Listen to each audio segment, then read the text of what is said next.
asawang dahil ang damdamin ko kahit na ganito katamlay. Tunay ka pa bilang ko sa rehas na gawa ng puso mo.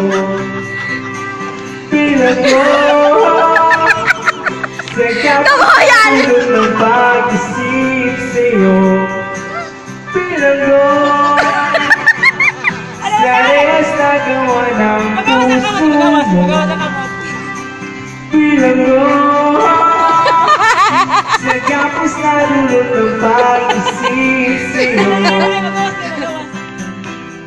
Patay silbi sa init at lamig, maging patalim, madadaig ang sarili, tatunan yung mukha sa banal.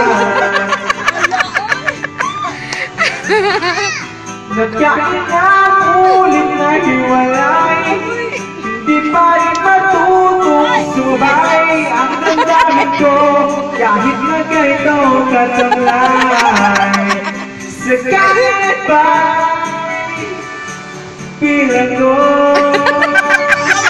sa rehas na gawa ng puso mo. Bilang ko sa kapos na dulot ng pag-isip mo. Bilang ko